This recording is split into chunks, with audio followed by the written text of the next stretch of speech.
Well, once again, this is Dr. Jimmy at your service. It is now, I believe, 1:45 p.m. on Monday, the 4th of July, 2016.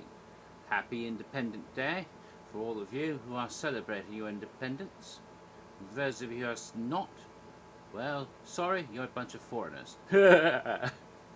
And I wasn't going to do this before, but this might be the last video I make today.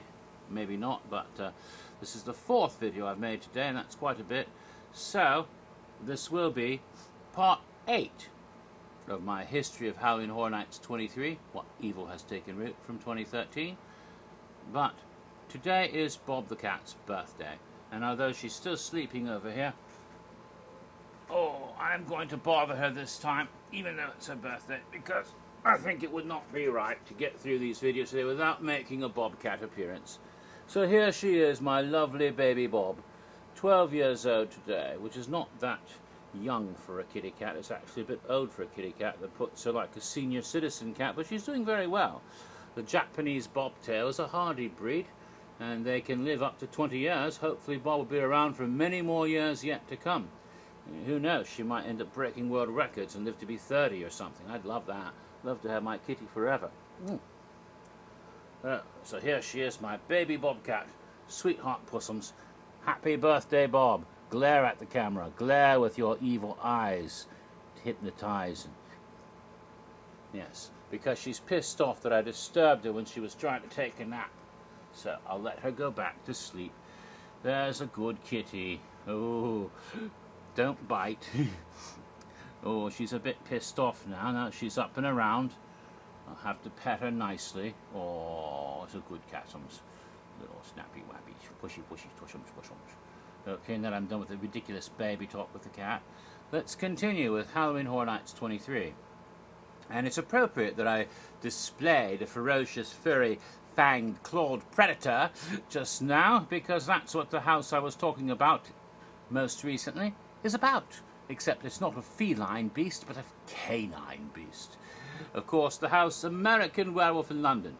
An American Werewolf in London, at the event of Halloween Horror Nights 23, and I just started describing the house, getting to the first kill scene, where we see the ferocious beast, incredibly realized as puppetry, but done magnificently. You think the fucker's alive. You know, animatronics or actors in suits wouldn't have worked here. The puppets were perfectly done, and they were horrific. The big, glaring eyes, like the one I just showed you, but you'd think they were alive, and big fangs and nasty teeth. Quite magnificent with the sound effects too, the growling and howling. Bob is now going up to Castle Bob. She got fed up. I don't know if you can see her. Let me just give a little bit of an angle. There she is, going up Castle Bob. I don't know if she's going to go all to the top. There she go. Watch her leap. Oh, carnivorous beast. Yes, kitty cats do the leaping bit. Now she's going to go up there and lick herself and take a little kitty nap up there. All right then, enough of the silly cat. Let's continue. So, after that, there's a thing that they do at Horror Nights Haunted Houses. It's called stuff in your face. And what it is, it's stuff that's hung from the ceilings.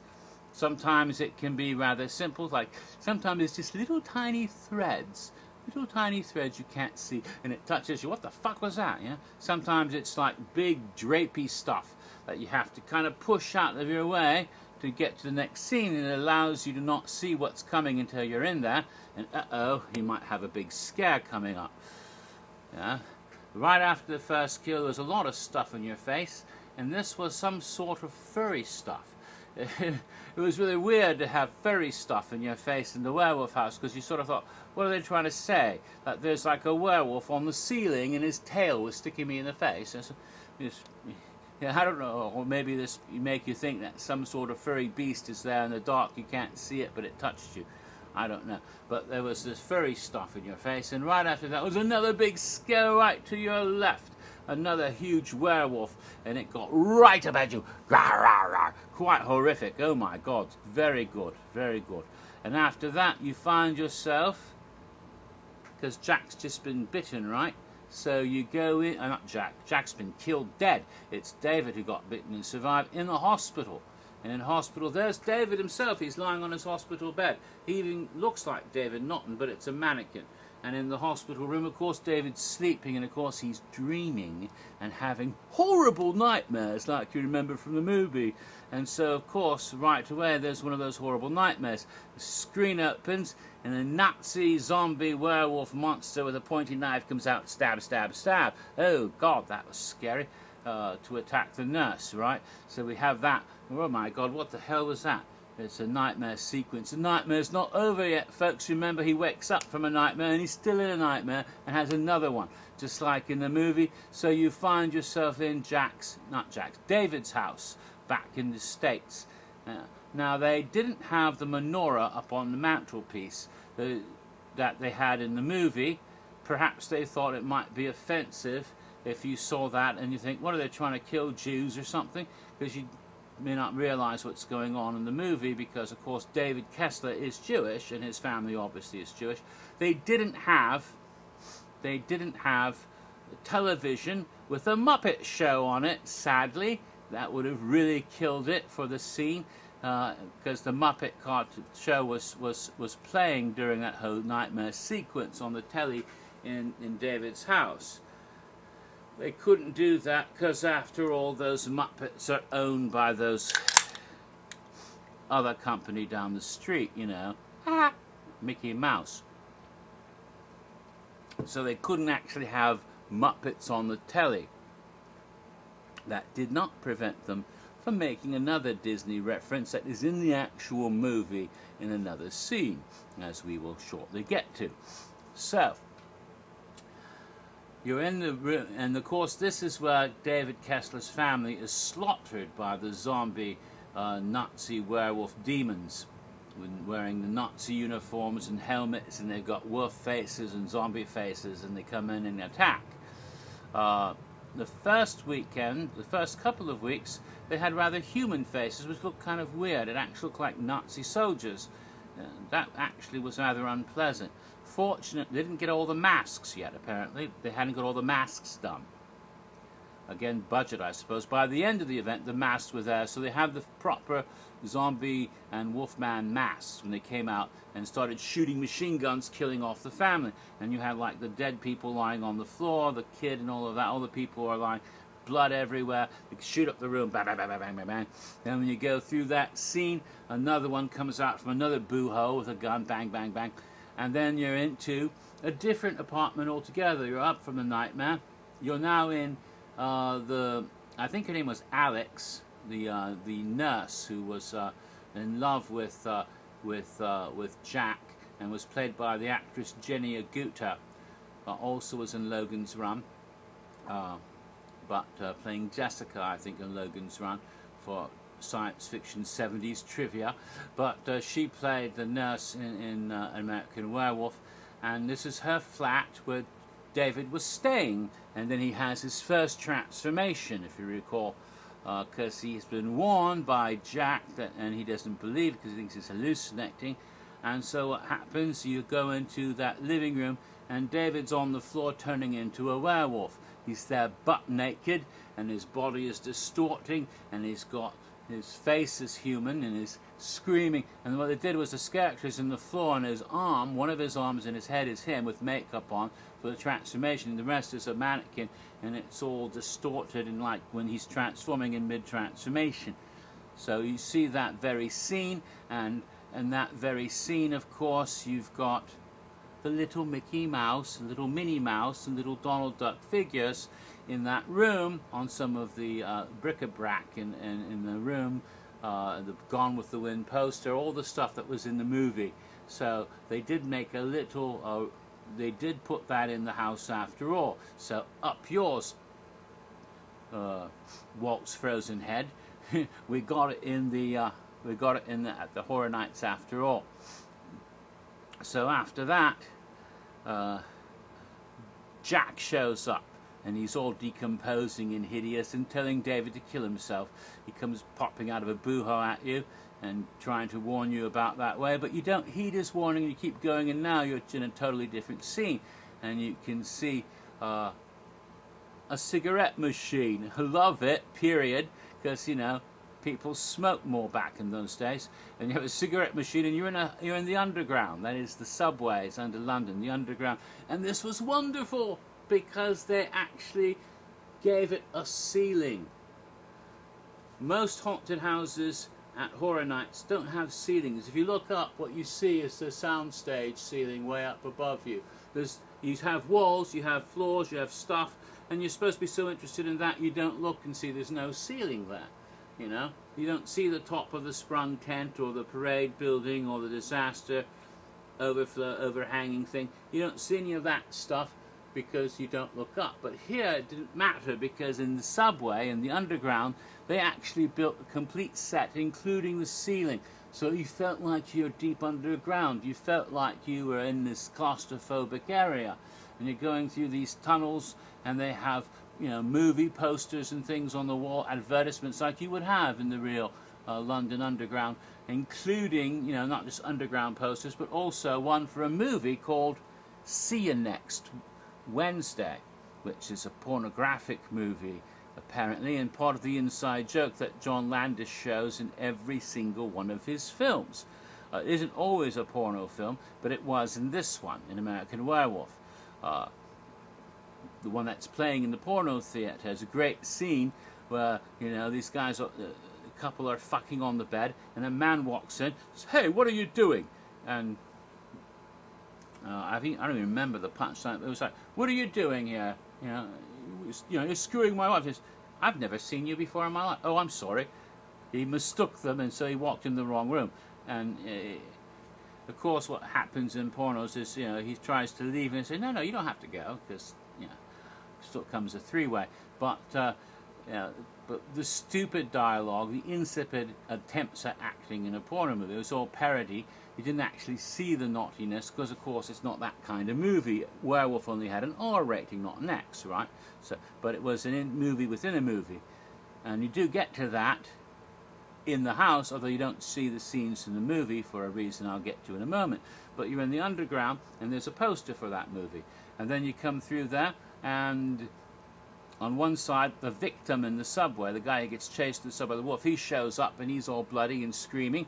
And then you see the shadow of the wolf coming up from another passageway, getting bigger and bigger, and it's quite alarming. You hear that god-awful howl echoing through the underground, and then all of a sudden, there's the wolf in your face again. Oh, wow. Quite awesome. So that was just an amazing scene. And then from that, you find yourself in the porno theater. And now you're in the theatre, and you're actually coming through the screen. And there's the theatre, and the seats are all the people who have been mangled and eaten by the werewolf. And some of them, of course, are ghosts, because, of course, they met David in the porno theatre, all of his previous victims, in various states of array. Some of them are really bloody, some of them less so. And they're all there urging him to commit suicide, right? And amongst them is Jack, all decomposing and hideous. And some of them are alive and jump up at you. If you turn around and look at the porno movie, the screen's been torn because you went through it, and it's like burnt and stuff, so you can't see anything. Unfortunately, you don't get to see the movie. That's too bad. It's not that kind of attraction, naughty. And then after that, you come around the corner, inside the entranceway to the cinema, still inside, there's the wolf eating a victim. I think it's a theatre usher being mauled to bits, a cinema usher. There's popcorn on the ground, and you go through the exit hallways from the cinema, and you come out the entrance of the cinema in Piccadilly, because that's where the cinema's located. You can actually turn around and see the marquee, See You Next Wednesday, and there's an adult bookshop right next to it, just like you'd have in a real live porno theatre. Sleazy place. And there's a great bit, and there's traffic accidents and all kinds of mess, because the wolf has been running mad through Piccadilly Circus in London. And there's a great big double-decker bus, and some of the people in there are screaming, trying to get out, and some of them are already dead. And right next to it, and this is lovely, brilliant, and it's because Mike Aiello is, as I've mentioned before, a world-class Doctor Who fan. He's a true Whovian. He put a frickin' TARDIS in the house. Yes, right there next to the double-decker bus is one of those blue police emergency call boxes. And of course, you're supposed to the police can call for help backup, because those were made back in the early 60s before they all had their walkie-talkies, and that's how cops used to call each other through these boxes. And in the early 60s there were lots of them, but now there's hardly any at all. There might be one left in all of London. There certainly isn't one in Piccadilly. Not even in 1980 there wasn't one. So it has to be the TARDIS, right? But you can't call the doctor for help, because as a Bobby comes out and tells you to keep moving on. Nothing to see here. And they missed an opportunity, though. They really did. Because they could have made a great joke, a reference to Doctor Who, and tying into American Werewolf in a brilliant way. All they had to do was get a little can of spray paint and spray paint the words "Bad Wolf" on the side of that police call box, and that would have been lovely. But it would, I guess it wouldn't have matched the movie. Maybe John Landis wouldn't have appreciated it, because he did help them with the house and try to make it just like the movie as much as they could. So I guess they couldn't do that. But it would have been lovely. Bad Wolf, right, from Doctor Who, spray painted on the side of the TARDIS. Oh well. Then after that, it's like the climax and then descending action in the house, because then there's like one more scene pretty much. You go through the back alley behind the cinema, there's garbage cans, there's a police officer there shooting at the wolf. The wolf's on top of the rubbish, he's growling and snarling, and he seems almost alive. In fact, this final wolf, at one moment when I walked through the house one time, he was really still and just sort of doing this sort of head turn thing, and I could swear it looked like there was a tear in one of the eyes. It looked like it was alive. It was pure illusion, it wasn't real, but somehow it looked just like the end scene when Jenny Agutter finally confronts David as a werewolf just before he leaps and they shoot him dead. It was just like that, and then just for a second it was almost like eye contact, and my God, I felt like the thing was really alive. Then it went "Roar!" right in my face, and I turned around to run out.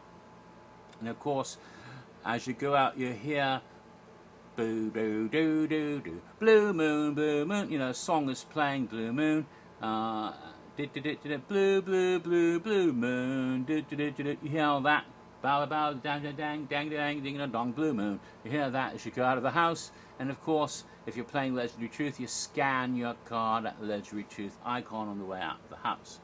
So American Werewolf in London really evoked the movie brilliantly, I thought. All the scenes from the movie were there. You felt like you were in the movie. It was, for me, at that time, my favorite Halloween Horror Nights house.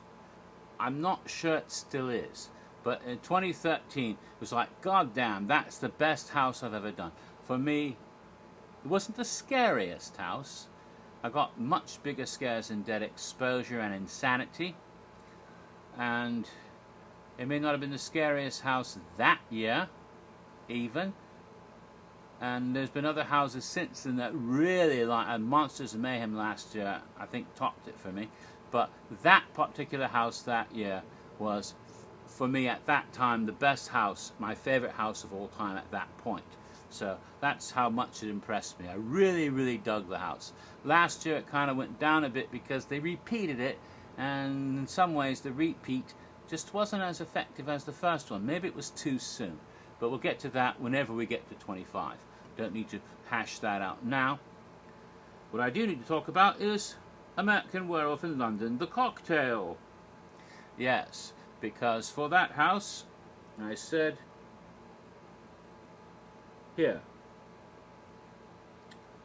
a black and blue already has a dualistic nature, with Blue Moon on the bottom and Guinness on top. A black and blue was a cocktail they served at Finnegan's, a variation on a black and tan, which is sort of an Irish cocktail, except it really isn't.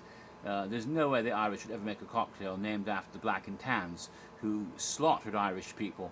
It's like Jews making up a cocktail called the Gestapo. Wouldn't happen, trust me. But anyway, it says here, black and blue already has dualistic nature, with Blue Moon on the bottom and Guinness on top. But the dark side seems to have taken over on this one. Perhaps it's the extra bite of Irish whiskey that's been added. This is my cocktail for an American Werewolf in London. Because it was Finnegan's, I couldn't find anything particularly English. The beer was all Irish or American, and so I ended up with a sort of British Isles, but actually Ireland, not Britain, ingredients here with the American ingredient. The idea being it has, you know, two sides, and Blue Moon, of course, is the name of a song from the movie, for fuck's sake, so obviously Blue Moon would be the perfect thing. So it was beer with a little bit of extra whiskey added in, and it was, I think, Jameson's. However, instead of showing the two layers, the moment you put the Irish whiskey in, it turned the whole thing dark. So I said the beast side took over completely. It was actually quite good flavor-wise, but I was hoping it would keep the dual nature, but that didn't work when you put in the whiskey. So that was my American Werewolf in London cocktail, served up here in a big plastic beer glass at Finnegan's Bar and Grill. Again, limited with the ingredients I had there. So, I got through American Werewolf in London.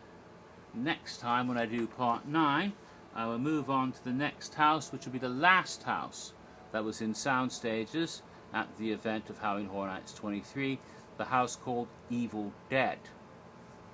So, next time will be Evil Dead.